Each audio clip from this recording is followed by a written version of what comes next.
새해가 밝았습니다. 모두 새해 복 많이 받으시고요. 오늘은 원래 이제 소율이 발표인데 제가 미국 떠나기 전에 여러분들하고 제가 공부했던 내용을 쉐어를 하면 좋을 것 같아서 순서를 그냥 바꿨고요. 최근에 그룹 위키에 그 그룹 미팅 프리젠터 순서 업데이트된 거를 올렸으니까 확인을 하시면 됩니다. 오늘 얘기할 주제는 뉴럴 네트워크에 대한 겁니다. 뉴럴 네트워크를 정량적으로 이해를 하기 위해서 저 개인적으로는 한 20년부터 공부를 시작을 했으니까 한 5년 정도 된 것 같아요. 그래서 오늘 내가 얘기해 줄 내용은 제가 5년 동안 공부를 따로 하면서 이해하려고 했던 인간의 뇌가 어떻게 작동하는지, 사고하는지, 기억하는지, 학습하는지 이거를 사람들이 이해하려는 노력을 지난 한 45년 동안 많이 해왔습니다. 특히 80년 초반부터 이에 대한 정량적 모델들을, 그러니까 수학적, 수리적인 모델들을 사람들이 이제 제시를 해왔고 이게 지금 대단히 잘 맞으며 그렇다면 뭐 얘를 이해하기 위한 복잡한 어떤 수리적인 계산이 필요한가? 전혀 그렇지 않아요. 딱 1차 미분 하나만 알면은 잘 이해를 할 수가 있습니다. 그래서 물론 이게 제가 이해한 거를 여러분들에게 쉐어하는 거기 때문에 정답이 아닐 수는 있어요. 그래도 여러 책들에서 다양한 형태로 나와 있는 텍스트북을 제가 한 5권 정도를 읽어보고 그거를 축약해서 제가 이해한 거를 여러분들에게 쉐어를 하는 거니 여러분들이 다른 뭐 혼자 텍스트북이나 리뷰 논문을 읽는 거에서 접근하는 것보다는 조금 더 수월하지 않을까? 그런 느낌을 주고자 마련한 자료예요. 이거를 보면서 이해가 너무 안 되는데 그건 여러분 탓이 아니고요. 제가 설명을 잘 못하는 거라고 보면 되고, 그래도 이 분야에 접근을 함에 있어서 조금 더 여러분들이 수월하게 느끼면은 그걸로 충분하다. 오늘 톡의 목적은 딱 그겁니다. 제가 개인적으로 뉴럴 네트워크에 대해서 관심을 가졌던 이유는 데미스 하사비스라는 사람 때문이에요. 여러분들 다 아는 사람이죠. 지금 구글 딥마인드를 만든 사람이고, 개인적으로 이제 하사비스를 왜 좋아했냐면 제가 대학교 1학년인 2001년도에 RPG 게임 좋아하는 사람들은 누구나 아는 되게 유명한 RPG 게임이 나와요. 그게 블랙 앤 화이트라는 RPG 게임인데, 내가 알기로는 그 블랙 앤 화이트라는 RPG 게임이 RPG 게임 역사상 처음으로 AI를 도입한 게임이었습니다. 그 블랙 앤 화이트라는 게임의 목적을 혹은 내용을 잠깐 언급을 하면 플레이어가 신이 돼가지고 세상을 건설하는, 조금 허무맹랑하게 들릴 수가 있는데 세상을 건설을 함에 있어서 뭐 예를 들어서 사회가 갖춰야 되는 기본적인 요건들, 사람, 소사이어티 안에서의 관계 설정, 그 소사이어티가 지속 가능성을 갖게 하기 위해서 다양한 기관들, 뭐 경찰이라든가 어떤 정치 권력이라든가 이런 것들을 다 설정을 하고 그들끼리 조화롭게 살아갈 수 있도록 하는 RPG 게임이었거든요. 그러다 보니까 그 수많은 인간관계 요소들, 사람이 살기 위해 소사이어티를 구성하기 필요한 수많은 요소들끼리 서로 인공지능으로 연결되고 워킹을 하게 하는 겁니다. 그거의 결정적인 역할을 했었던 게 데미스 하사비스였어요. 그런 다음에 이제 2010년도 이후에 본격적으로 딥마인드를 통해서 인공지능을 본격 그 궤도에 올려놓고, 그게 여러분들 이제 가시적으로 드러났던 게 알파고와 이세돌 국수님의 대결이었죠. 근데 사실 알파고를 하기 위해서 딥마인드를 창업한 게 아니라 궁극적으로 알파폴드였고, 2020년에 나온 알파폴드가 단백질뿐만 아니라 그냥 바이올로지 연구 전체의 패러다임을 완전히 바꿔버렸죠. 이제 이런 1년에 20년의 과정을 보면서 이거를 반드시 알아야겠다라고 생각을 했었고, 우리가 이제 연구하고 있는 광학 소재, 에너지 소재의 관점에서도 2020년 전후로 해서 인공지능이 역으로 영구적으로 중요한 툴이 되면서, 그게 비단 뭐 챗GPT 얘기만 하는 게 아니에요. 과학재료 설계에 있어서 더 이상 트라이얼 에러가 아니라 머신러닝이 이제 실제 연구에 디테일하게 들어오기 시작합니다. 모든 이공계에서 공부하는, 연구하는 사람들이 갖춰야 될 기본 덕목 소양이 됐고, 그게 이제 챗GPT 시대로 넘어오면서, 특히 작년에 이제 아직도 기억나는 게 25년도 8월 7일에 ChatGPT5가 나오면서 그때 받았던 충격이 아직도 잊혀지지가 않는데, 그거는 뭐냐면 더 이상 연구 영역이 아니라 일상생활 영역으로 다 들어왔다는 뜻이고, 얘를 모르면은 살아가는 데 있어서 많은 경쟁력을 잃는 거다가 된 겁니다. 그냥 굳이 연구가 아니더라도. 그래서 얘를 지속적으로 공부하고 이해하려는 노력을 하는 게 매우 매우 중요하다. 그래서 제가 여러분들에게 제가 이해한 거를 언젠가 꼭 들려주고 싶었어요. 여러분들이 잘 아시는 것처럼 우리 랩에서 그래서 재작년에 보스턴 코리아 프로젝트를 그 하버드 윌리엄시 교수님과 수주를 했죠. 과제 이름이 이제 퀀텀 레저버와 컴퓨팅 뭐 이렇게 되는데, 레저버와 컴퓨팅의 또 다른 용어가 뉴럴 네트워크라는 뜻입니다. 이런 유사한 그림들을 아마 여러분들이 많이 보셨을 것 같아요. 그 인풋이 들어가는데 막 노드가 여러 개 있고 노드끼리 막 복잡하게 상호작용을 하고 어떻게든 하나의 아웃풋을 딱 나가는, 그 중간에 이 보라색으로 여러 개가 서로 상호작용하는 이 이미지가 흔히 이제 레저버와 혹은 뉴럴 네트워크라고 부르는 거고, 얘는 아날로그 컴퓨팅입니다. 컴퓨팅은 알겠죠? 컴퓨팅 그냥 계산한다는 뜻이죠. 1 더하기 1, 2 이런 겁니다. 그냥 컴퓨터는 그냥 계산기예요. 근데 우리가 쓰는 컴퓨터는 디지털 계산기인데 얘는 아날로그로 워킹을 합니다. 일종의 컴퓨팅인데 우리가 익숙한 컴퓨팅이랑 좀 다르다는 뜻이에요. 그러면은 얘를 이해하는 시작점이 뭐가 돼야 되냐? 그럼 기존에 우리가 잘 알고 있는 디지털 컴퓨팅과 아날로그 컴퓨팅의 차이가 뭐며, 기존에 매우 잘 알려진 디지털 컴퓨팅이 그러면 대체 뭐냐를 이해를 해야 되는데요. 이거의 시작을 옛날 컴퓨팅 계산기부터 봐야 됩니다. 옛날 계산기는 왼쪽에 이렇게 큰 기계식 장비처럼 생겼고, 뭐 예를 들어서 여기서 레버를 한 번 돌리면은 기계가 몇 번 돌아가고 이게 출력값이 되는 거예요. 그래서 내가 어떤 특정 계산을 하고 싶다, 특정식을 계산을 하고 싶다, 그러면 거기에 맞춰서 기계 장비를 설정을 해 놓는 겁니다. 그래서 뭐 인풋이 뭐 예를 들어서 x가 0이다 그러면은 얘를 반바퀴 정도 돌리면은 어디쯤에서 얘가 뭐 2번 돌아간다든가 이런 식으로, 그러니까 어떤 특정 계산식에 맞춰서 기계 장치를 이렇게 돌리도록 해 놓은 거예요. 이게 이제 컴퓨터 계산기의 시작입니다.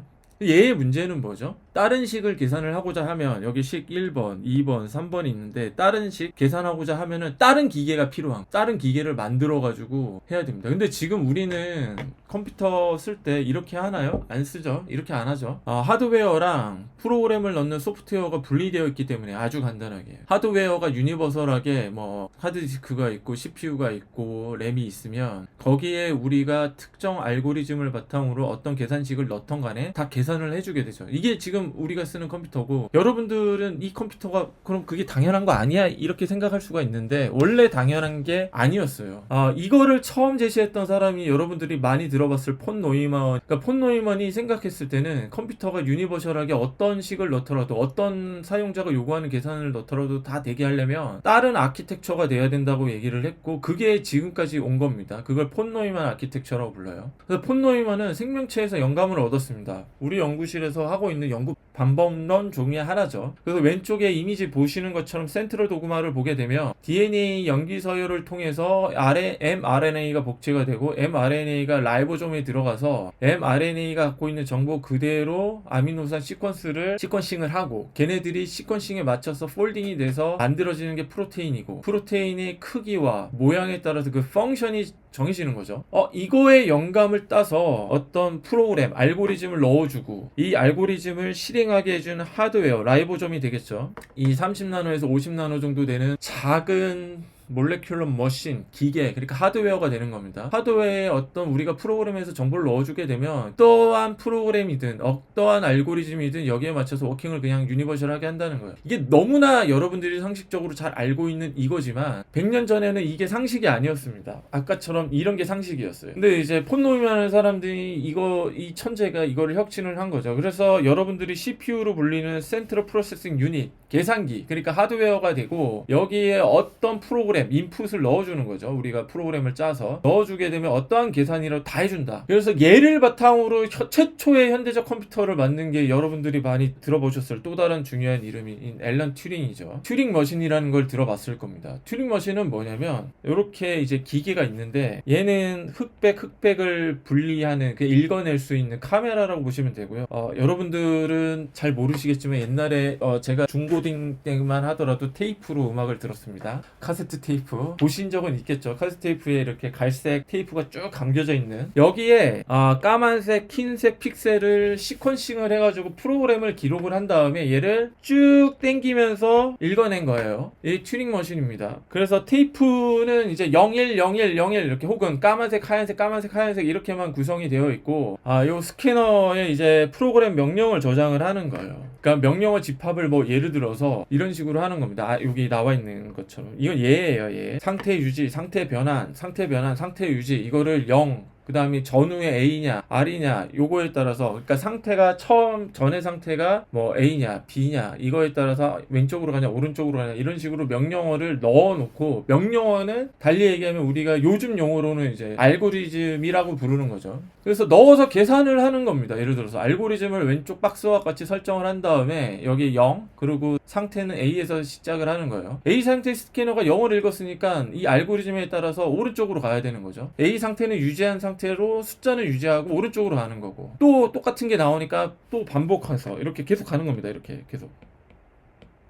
여기까지 왔을 때 그 다음에 숫자가 바뀌죠. 그러면은 상태가 B로 바뀌면서 숫자는 그대로 유지한 채 오른쪽으로 또 가는 겁니다. 이러면서 계속 시퀀스를 읽어 나가는 거예요. 계속 읽어 나가다면 우리가 서열 끝에 111 맨 여기 아래 얘기하는 거예요. 1 하고 마지막에 1을 붙이는, 이게 뭐냐? 5 더하기 1이다. 그럼 이거 6이다. 이렇게 계산을 하는 겁니다. 여러분들은 지금 되게 유치하게 보이실지 모르겠지만 당시에 이게 튜링이 이걸 발표했을 때 사람들이 상당히 놀랐어요. 왜냐면 이게 처음으로 폰노이만의 아키텍처를 구현한 거였거든요. 그러니까 하드웨어는 똑같아요. 카세트 테이프에 011 시퀀스 숫자가 달리 쓰여져 있고 이거를 읽어내는 기계는 딱 정해져 있어요. 근데 넣어주는 알고리즘에 따라서 계산을 다 할 수가 있습니다. 여러분들이 이 알고리즘을 어떻게 짜주냐에 따라서 더하기도 할 수 있고 뭐 곱하기도 할 수 있고요. 이게 이제 기본적으로 우리가 알고 있는 디지털 컴퓨팅 그 폰노이먼 아키텍처의 기본이고요. 또 하나 알아야 될 게 디지테이티드 된 넘버 가지고 계산을 하니까 이진법으로 연산하는 거, 요거에 조금 익숙해져야 됩니다. 그래서 5 더하기 6을 해보자. 6 각각을 일단 이진으로 바꿔줘야 됩니다. 이진으로 바꿔주는 원리는 간단해요. 2의 0승부터 시작하는 겁니다. 2의 0승, 2의 1승, 2의 2승, 2의 3승 이렇게 쭉 가는데 5 같은 경우에는 이렇게 되겠죠. 6은 이렇게 되겠고. 그래서 이 두 개를 합하면 0, 1이면 1. 근데 1 더하면은 자릿수가 넘어가는 거예요. 이진법이니까. 근데 이게 자세히 봤더니 자릿수랑 요걸로 나눠지고, 이 더하기를 자세히 보니까 자릿수는 로직 게이트에서 AND에 해당되고, 썸은 오어인데 익스클루시브 오어라는 게 있어요. 엑스오어라고 씁니다. 얘 로직으로 다 설명이 되더라는 거예요. 왜냐면 자릿수 넘김이 일어나는 건 뭐예요? 1일 때만 일어나잖아요. 그죠? 1 더하기 1이면 2는 안 나오니까 자릿수가 넘어가야 되잖아요. 그러니까 AND일 때만 캐리가 되는 거예요. 오어일 때는 그냥 안 돼요. 그러니까 엔드 게이트고, 합은 0일 중에 하나만 1이면은 그냥 1이 나오는 거잖아요. 그러면은 5어인데 나머지 둘 다일 때는 그냥 안 나오는 거니까 익스클루시브 5어 이렇게 되는. 그러니까 이게 무슨 얘기냐면 이진법으로 계산할 때 불리한 로직 게이트로 다 설명이 되더라는 거. 그래서 불리한 로직은 요렇게 표기를 합니다. 버퍼는 그냥 인풋이 0이면 그냥 아웃풋도 0으로 내보내주는 거. 1이면 1. 엔드는 둘 다 1일 때, 혹은 이거는 책에 따라서 둘 다 true일 때 라고 표현을 해요. 그럼 아웃풋 true. 1일 때만 1.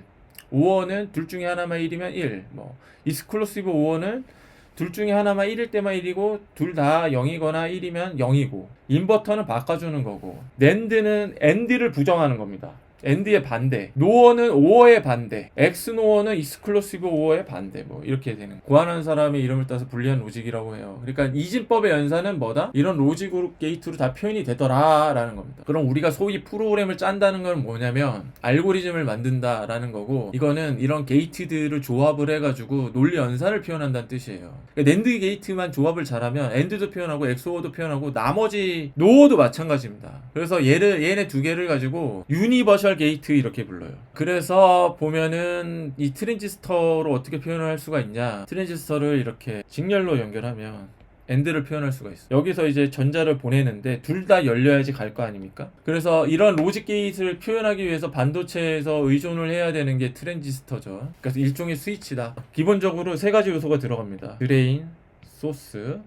소스는 말 그대로 전자를 저장한다는 뜻이에요. 연력하게 대기하는 레저버처럼. 그래서 소스에서 드레인으로 가고 안 가고의 문은 누가 연다? 게이트 일렉트로드가 연다. 그래서 트랜지스터를 이렇게 표현을 합니다. 그래서 왜 트랜지스터가 필요한지도 알았고, 제가 이제 학부 전산에너지공학이라는 수업을 하는데 수업할 때 친구들마다 전부 집에 있는 컴퓨터를 뜯어보라고 해요. 그러면 이제 마더보드, 메인보드가 이렇게 돼 있습니다. CPU가 있고 그 센트럴 프로세싱 유닛이 말 그대로 계산하는 거. 그래서 이 CPU 안에 앞서 말씀드린 로직을 표현하기 위한 트랜지스터 어레이들이 쫙 깔려 있고, 얘를 바탕으로 이제 계산을 하는 거고요. 하드디스크나 이제 주변에 램들을 꽂아줘서 데이터를 넣어주는 거죠.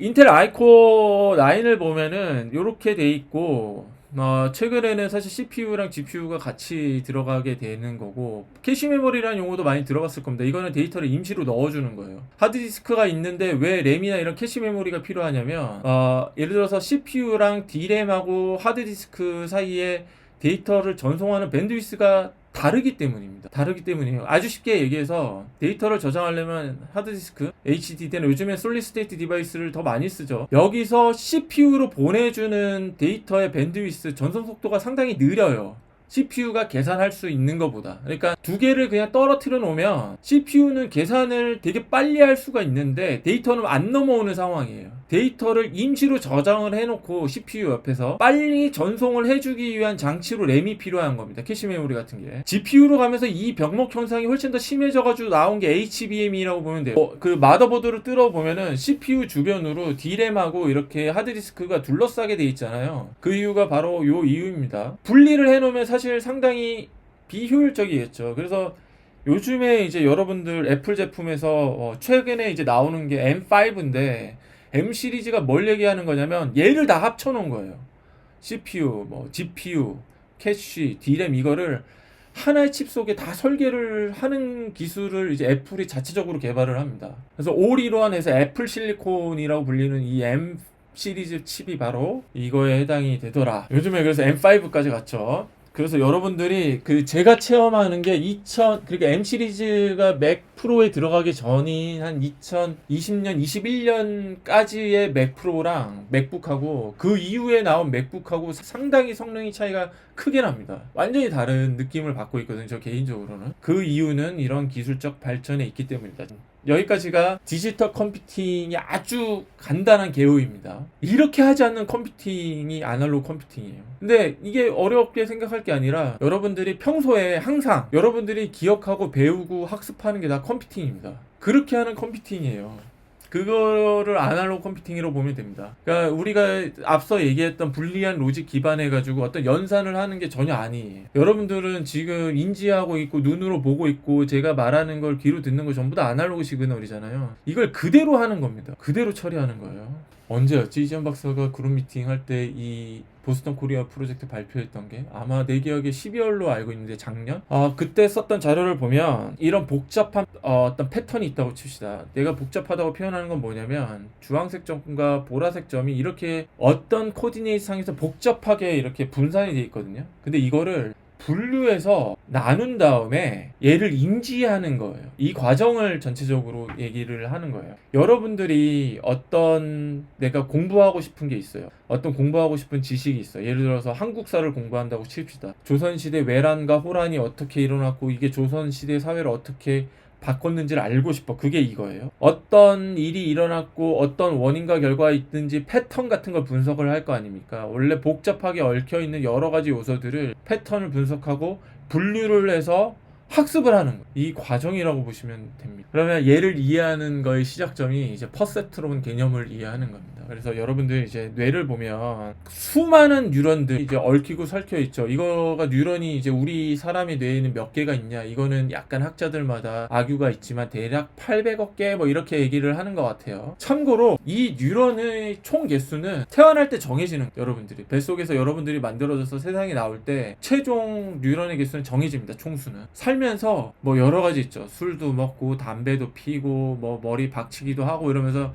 점점 뉴런이 죽어가는 겁니다. 그러니까 뉴런의 피지컬 수는 맥시멈은 태어날 때다. 그리고 사람의 생긴 주기 동안 점점 줄어든다. 여러분들의 학습 능력과 지능은 사실 태어났을 때보다 지금이 훨씬 높지 않습니까? 그건 어떻게 된 거냐? 그거는 그냥 뉴런의 커넥터비티, 연결성만 좋아진 거예요. 그리고 그 연결성을 통해서 여러분들이 학습을 하고 기억을 하는 거예요. 이게 이해의 핵심이에요. 뉴런 하나가 무엇이며 얘가 어떻게 시그널링을 하는지를 알아야 됩니다. 이거 무시하세요. 잘못 넣었네. 그래서 뉴런은 이렇게 생겨 있고 크게 두 파트로 나눠요. 이건 뭐 세 파트로 나눌 때도 있고 두 파트로 나눌 때도 있는데 여기 머리 부분하고 꼬리 부분, 덴드라이트 부분입니다. 뭐 뉴런 하나가 뉴런 하나랑만 연결되는 거 아니고요. 뉴런 하나가 수많은 뉴런하고 연결이 돼요. 그리고 이 연결성에 따라서 여러분들이 학습을 하고 기억을 하고 그 기억을 바탕으로 다시 어떤 정보를 생성을 하고 하는 겁니다. 이거 이재원 박사 자료에서 제가 갖고 온 건데 어떤 역치값을 예를 들어서 뉴런 하나가 있고 여기에 인풋이 이렇게 표현이 되고 아웃풋이 하나로 표현이 되거든요.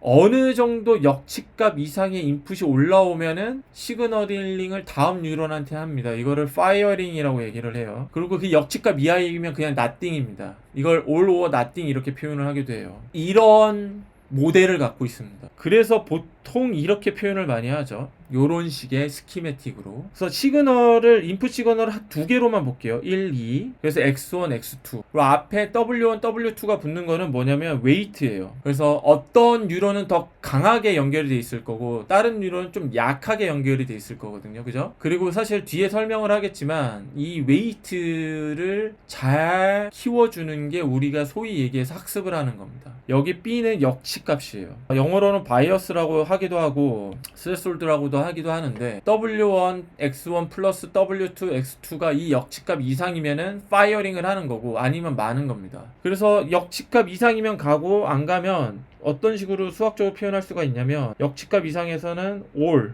시그널을 다 간다. 그래서 얘를 스텝 펑션이라고 하죠. 스텝 펑션은 우리가 수학적으로 뭘로 표현하냐면 이걸 뭐라고 부르냐면 헤비사이드라고 불러요. 그러니까 B 이상이면은 그냥 다 아니면 말고 이게 퍼세트론의 개념입니다. 그러니까 뉴런 하나 유닛이 뇌 속에 있는 수백억 개의 뉴런들 중에 그 유닛 하나가 어떻게 워킹을 하는지를 수학적으로 표현하는 거예요. 퍼셉시 이게 인지하다라는 뜻이잖아요. 온이 붙으면 입자란 뜻이죠. 유닛, 입자. 그래서 퍼셉트론 이렇게 사람들이 불러요. 그리고 요거를 제안한 사람들의 이름을 따서 맥컬러 피츠 모델 이렇게 부릅니다.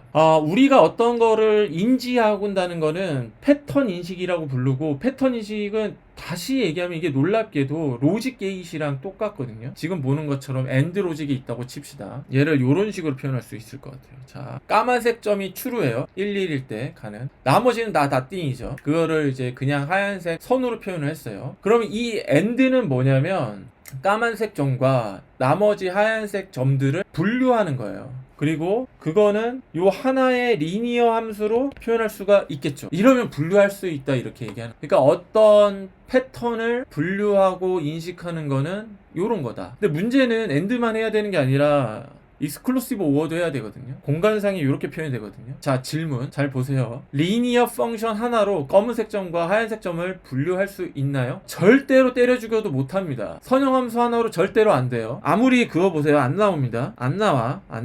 그럼 어떻게 하면 될까요? 방법은 없는 건 아니에요. 있어요. 코디네이트를 바꿔줘야 됩니다. 코디네이트 바꿔준다는 게 무슨 얘기냐면, 자 보세요. 제가 점선으로 표시한 걸 기준으로 접으면, 반으로 접으면 되지 않을까? 반으로 접으면, 특히 요 선으로 반으로 접으면 하얀색 점은 그대로 있는데 얘만 일로 합쳐져서 여기로 오겠죠. 까만색 점이. 그럼 이때는 리니어 펑션 하나로 분류를 할 수 있게 돼요. 다시 얘기하면 코디네이트를 바꿔주게 되면 그때 리니어 펑션으로 분류를 할 수 있게 됩니다. 가능하게 해주는 거를 우리가 뉴럴 네트워크라고 불러요. 익스클루시브 오어를 분류하려면 두 개의 펑션이 필요했거든요. 근데 코디네이트를 이때는 뭐 x1, x2라고 표현할게요. 근데 코디네이트를 바꾼 거예요. 종이 반으로 접어서 코디네이트를 완전히 새로운 코디네이트를 쓴 거라고요. 그래서 제가 오타가 있습니다. Z1, 2 이렇게 완전히 새로운 코디네이트로 바꾼 겁니다. 그러면 새로운 펑션으로 된 거고, 오타가 맞네. 그죠? 이러면은 그냥 리니어 펑션으로 분류를 할 수가 있게 돼요. 그래서 여기서 일로 오는 과정은 뭐다? 코디네이트를 바꿔주는 거다. 코디네이트 바꿔주는 거는 어떠한 과정을 거쳤는지는 정확하게 몰라. 정확하게 알 필요도 없어.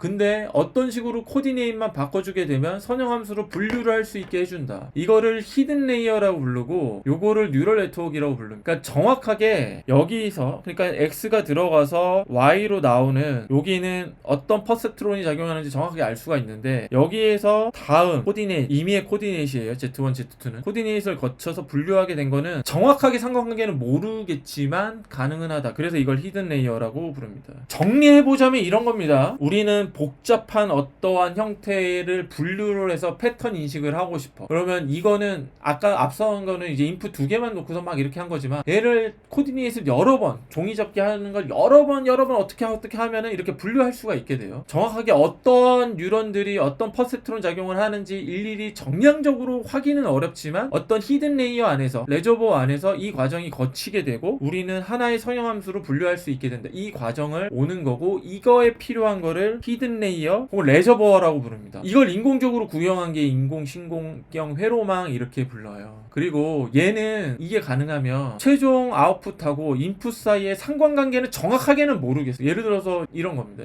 여러분들이, 제가 이제 흔히 드는 얘가 생애 처음으로 고대를 오면서 안암역에서 내려서 KU R&D 센터에 오려고 해. 그럼 이 길로도 가보고 저 길로도 가본단 말이죠. 그러고 나서 여러분들이 경험상 가장 빠른 길을 알게 되잖아요. 근데 여러분들이 여러 번 체험을 하면서 그걸 선험적으로 겪은 걸 바탕으로 디시전을 내린단 말이죠. 이게 최단거리야. 그 중간 과정은 정량적으로 어떤 상관관계, 어떤 인과관계 있는지 잘 몰라. 하지만 알 수는 있어. 이거를 히든 레이어를 통해서 학습을 하게 된다. 근데 이게 어떤 문제든 모든 경우에 똑같은 원리가 적용이 되기 때문에 이걸 뭐라고 부르냐면 Universal Approximation Theorem이라고 불러요. 보편적 어림 정리. Approximation이 뭐예요? 대충 가늠한다는 뜻이야. 어떤 정량적인 코잘리티를 따진다는 게 아니야. 인과관계가 정확하게는 몰라. 근데 이 과정을 통해서는 알 수 있어서 어떠한 아웃풋이 있고 내가 어떤 목표로 학습을 하는지 간에 그 공부하고자 하는 거를 이런 식으로 학습을 하게 된다는 뜻입니다. 굉장히 중요합니다. Approximation Theorem, 보편적 어림 정리, Universal Approximation Theorem. 이게 이제 알아야 될 개념 1. 두 번째는 뭐냐? 기계학습이란 뜻인데 이게 무슨 얘기냐면 히든 레이어가 이제 하나 있는 경우, 지금 이재원 박사가 예전에 그룹 미팅 할 때 보여줬던 이거는 히든 레이어가 많은 경우고요. 히든 레이어가 수없이 많은 경우를 네트워크 앞에 형용사 하나를 더 붙여요. 딥 뉴럴 네트워크에서 DNN 이렇게 부르고, 지금 우리는 이걸 이해하기 위해서 시작을 뉴럴 네트워크 측 하나, 히든 레이어 측 하나 있는 경우만 볼 거예요. 자, 그래서 봅시다. 제가 혼자 공부할 때 좀 편하게 하라고 글을 되게 많이 써놨어요. 부어체로 스탑하고 읽어보면서 따라가라고. 자, 퍼셉트는 첫 번째 레이어에서 나오는 정보였죠. Y 인풋이 있고 웨이트가 걸리고 역치가 있을 거예요. 그죠? Y가 나오고서 코디네이트이 바뀌는 히든 레이어로 들어간단 말이죠. 그리고 얘가 히든 레이어를 거치면서 또 다른 웨이트가 걸릴 거고 역치 정해지면서 나올 거예요. 그러면 행렬로 표현이 되는 겁니다. 얘 벡터죠. 기본적으로 벡터를 거쳐서 또 다른 벡터가 나와. 그리고 그 벡터의 방향을 바꿔주는 건 뭐예요? 행렬이 되는 겁니다. 이게 선형대수랑 똑같은 건데, 선형대수가 뭐냐, 내가 이런 벡터가 있어요. 그럼 아까처럼 W1, X1, 마이너스 B로 표현이 되겠지. 어떤 과정을 거쳐서 연결성이 바뀐단 말이야. 방향이 바뀌어. 이 상관관계를 공부하는 게 선형대수고요. 방향이 바뀌지 않고 크기만 바뀌는 경우에 이 두 개의 상관관계를 공부하는 게 뭐냐면 선형대수 중에서 모든 이공학에서 가장 중요한 문제라고 할 수 있는 아이겐 프로블럼이 돼요. 아이겐 프로블럼이 바로 요겁니다. 우리처럼 빛이라는 파동을 다룰 때 반드시 필요한 계산이죠. 그리고 이 상관관계는 뭐가 규정을 해줘요? 행렬이 규정해줘요. 그러면 얘를 이제 뉴럴 네트워크에서 어떻게 볼 수 있냐면, 얘 방향이 바뀌고 뉴럴 네트워크 거쳐서 방향이 바뀌잖아요. 그러면 얘는 뭐다? 매트릭스가 된다. 이렇게 됩니다. 또 다음 알아야 될 게 그 다음 문단에 있는 건데, 입력과 히든 레이어 사이의 연결세기와 역치는 W1과 B1으로 나타냈죠. 앞서 본 것처럼. 그리고 히든 레이어와 아웃풋 레이어 사이에서의 연결세기, 커넥터비티, 웨이트 W2와 B2로 나타냈습니다. 그러면 무슨 얘기냐면, 우리가 패턴을 인식을 하고 공부를 해서 학습을 하게 되는 거는 이 매개 변수라고 볼 수 있는 W1, B1, W2, B2의 최저값을 알아가는 거예요. 지금은 모르는데. 파이널 아웃풋에, 그러니까 내가 공부하고 싶은 게 있어. 인풋은 공부를 시작할 때예요. 근데 그 둘 사이의 차이가 클 거 아니야. 아직 공부 안 했으니까. 그러면 그 5차 히든 레이어 거쳐서 아웃풋 갔다가 오차가 날 거 아닙니까? 내가 처음에 공부하면은 100% 이해를 못해. 한 15% 이해를 해. 그러면 85% 아직 오차가 있잖아요. 그 오차를, 요 오차 파이널을 통해서 내가 인풋한 거랑 파이널의 차이의 오차를 다시 레저보어에 줘가지고 학습을 시킵니다. 이게 우리가 공부하는 거죠. 그래서 다시 히든 레이어를 거쳐서 아웃풋으로 보내줘. 이때 공부하는 건 뭐예요? 방금 얘기했던 W1과 B1, W2, B2, 그러니까 웨이트, 시냅스 사이의 연결성, 그 다음에 역치 값을 최적화시키는 과정이에요. 다시 공부를 해. 아웃풋에 왔어. 그러면은 예를 들어서 뭐 50%까지 알았다고 칩시다. 그럼 아직 50을 모르는 거 아니야. 그 50을 다시 여기에 정보를 줘요. 그래서 다시 트레이닝을 시키는 겁니다. W1, B1, W2, B2를 다시 트레이닝을 시켜. 그러면 다음에 나왔을 때는 한 85까지 알았어. 그럼 여전히 15 차이가 있잖아요. 15 차이가 있으면 그걸 다시 레저보어, 뉴럴 네트워크에 정보를 줘가지고 W1, B1, W2, B2를 다시 최적화해서 100%가 될 때까지 이걸 계속 반복하는 겁니다. 이게 기계학습이에요. 기계학습의 정리 다시 한번 해주면, 커넥터비티, 그러니까 웨이트랑 역치에 대한 최저값을 찾아가는 거다, 이렇게 보면 됩니다. 이 찾아가는 알고리즘을 제시한 논문이 1985년도 네이처에 나옵니다. 대단히 유명한 거고, 이 논문은 어쩌면은 인류 역사상, 인류 문명사적으로 가장 중요한 논문이 될 거라고 사람들이 얘기를 하고 있어요. 제프리 힌튼 교수님이 쓰셨고요. 논문 제목을 봅시다. Learning Representation. 학습을 하는데 어떻게 한다? Back propagating error. 에러를 뒤로 back propagating 해서 학습을 한다는 뜻입니다. 이게 이제 소위 얘기하는 5차 역전파 알고리즘의 시작이고, 5차 역전파 알고리즘 이거는 뭐다? 방금 얘기한 것처럼 처음에 인풋을 공부를 시작을 했는데 15만 알게 됐어. 그러면 파이널 내가 알고 싶은 100에서 85의 오류가 있잖아요. 이거를 반대로 역으로 준다는 거예요. 역으로 반대로 이렇게 전달을 해줘서 레저보어를 트레이닝을 시켜서 매개 변수 W1, W2, B1, B2를 최적화한다는 뜻이에요. 이거에 필요한 수학적 모델을 아주 클리어하게 제시한 논문이 바로 이 기념비적인 1985년도 네이처에 나간 제프리 힌튼 교수님의 이 논문이고, 뒤에 설명을 하겠지만 미분 방정식 1차 미분 딱 하나만 알면 돼요. 에러 백 프로파게이션 알고리즘이라고 부르고, 자, 편의상 시작을 문제를 조금 더 간단히 하기 위해서 역지값을 그냥 0으로 둘게요. 그러면 요거 웨이트 뉴런 사이의 연결성이 어떻게 달라지는지 요것만 이제 보면 됩니다. 처음에 레이어에서 나와서 Y값 나온 것, 즉 요 인풋에서 바로 나간 정보가 들어가고 얘가 코디네이시 히든 레이어에 들어가서 언노운이지만 뭘로 바뀐 거는 같다. 그게 나와서 히든 레이어를 거쳐서 아웃풋이 나오잖아요. 바이어스가 지금 없기 때문에 요렇게 함수가 간단히 되는 거고, 오차는 뭐예요? 처음에 내가 넣어준 인풋은 처음에 그냥 W1, 처음에 이제 인풋에서 퍼셉트론 거치는 거, 거기서 다시 히든 레이어 거칠 때 뉴런의 커넥터비티 표현하는 W2 출력값이 있을 거 아닙니까? 그거랑 내가 얻고자 하는 값의 차이죠. 그냥 오차니까. 근데 이때 제프리 힌튼 교수님은 여기에 제곱을 썼어요. 절대 이게 최소가 되는 경로를 찾아가면 되는 거예요. 이게 두 가지 매개 변수만 있을 때는 W1, W2에 따라서 요렇게 달라집니다. 이렇게 이게 마치 계곡 같지 않아요? 그래서 여기 최소점을 찾아가게 하면 돼요. 이게 파이썬을 조금 공부한 친구들은 얘 어떻게 찾아가면 되냐, 뭐 몇 가지 방법이 있어요. 뉴튼 메소드라는 것도 있고, 그레디언트 디센트 메소드라는 것도 있고, 그 파이썬 기본서에 보면 다 나옵니다. 뉴튼 메소드 같은 경우에 예를 들어서 이런 거예요. 그러니까 전지적 컴퓨테이션 관점에서 이제 미분을 만약에 내가 푼다 이거면 전지적 컴퓨테이션 관점에서 생각을 해봐야 되거든요. 해가지고 여기 찾고 싶어. 그럼 미분했을 때 0 나오는데 찾으면 되잖아요. 우리가 아날로그적으로 계산한. 근데 얘는 어떻게 계산하냐면 델타 x를 계속 가, 델타 x 계속 가, 델타 x를 좀 작게 설정해서 델타 x, 2 델타 x, 3 델타 x 이렇게 계속 보내다가 이 미분값의 부호가 바뀌면, 이게 플러스에서 마이너스로 바뀌는 그 순간을 포착합니다. 알고리즘을 짜줘요. 이렇게 계산한 컴퓨테이션적으로는. 그러니까 내가 어떤 코드를 짜가지고 미분 적분을 푼다는 거는 전지적 컴퓨테이션 관점에서 이렇게 한다고 보시면 돼요. 요게 가장 알려진 게 이제 뉴튼 메소드라는 방법이고, 그래서 제가 파이썬 공부하는 친구들한테 항상 하는 얘기가, 파이썬은 결국은 for, while, if 이게 다다. 왜? 조건을 저렇게 달아주는 거야. 그러니까 예를 들어서 F의 미분값이 부호가 계속 플러스 있을 때는 델타 x를 계속 갱신하면서 미분 계속 해. 근데 언제 멈추라고 하는 거예요? 미분값의 부호가 바뀔 때. 그럼 거기가 해답인 겁니다. 그러니까 그런 식으로 찾아가면 돼요. 그러면 여기든 쭉 스캔을 하면서 최소값을 찾아갈 수가 있겠죠. 그럼 여러분들, 이게 연력학 문제에서도 마찬가지인데, 에너지, 깁스 프리 에너지가 제일 최저점 되는 대로 찾아가는 거지 않습니까? 여러분들이 드는 의문이 이런 거일 수 있어요. 여기서 멈추면 어떡하죠? 멈출 수 있죠. 그러니까 여기 파이널 미니마에 가기 전에 로컬 미니마에 걸리면 어떻게 하냐. 그래도 큰 문제는 안 됩니다. 두 가지 이유 때문인데, 하나는 지금은 어떤 학습을 하는 거잖아요. 그러면 예를 들어서 이런 겁니다. 어떤 특정 지식이 있다고 쳐요. 그럼 여러분들이 이거를 온전히 100% 이해했다라고 어떻게 규정하죠? 완전한 이해라는 게 있나요? 완벽한 지식이라는 게 있어요? 없죠. 사람들마다 이해하는 정도가 조금씩 다르잖아. 그래서 내가 어떤 알고리즘에 의해서 계산하다가 로컬 미니마가 여기 있어. 그러면 조금 덜 아는 거고, 여기 알아. 그리고 조금 더 잘 아는 거죠. 그러니까 굳이 완전히 퍼펙트한 미니마로 안 떨어져도 된다는 거고, 두 번째는 이런 스텝을 밟아줄 때 좀 듬성듬성 밟아주면 로컬 미니마 지나서 올 가능성도 있어요. 그리고 이거는 매개 변수 2개만 가지고 이렇게 단순화시켜서 이런 밸리가 단순해 보이는 거지, 실제로 이게 이제 제가 머신러닝 돌려보고 있는 문제 중에 하나인데, 그거의 매개 변수에 따른 로컬 미니마들, 그 파이널 미니마를 이렇게 도식화한 거거든요. 실제로 이렇게 복잡합니다. 매개 변수가 지금이야 2개 다뤄서 간단하게 설명한 거지만, 실전 문제에서는 매개 변수가 수천 개 이상이 될 때가 훨씬 많아요. 그러면 어딘가 이렇게 쭉 내려가다가 어디쯤 걸리면은 많이 알게 된 거예요. 더 내려가면 더 많이 아는 거지만, 이렇게 보시면 됩니다. 그러면 얘를 찾아가기 위한, 이 오차를 찾아가기 위한 알고리즘을 이제 제프린틴 교수님이 어떻게 제시했는지 봅시다. 얘를 알려면 이제 경사하강법을 아는 걸 알아야 돼요. 그레디언트 디센트 메소드. 얘를 아는 거의 이제 시작은 뭐냐면 곡선 맞춤이라는 걸 알아야 됩니다. 이게 무슨 얘기냐면 실험을 했어. 실험을 해서 데이터를 이렇게 얻어냈어요.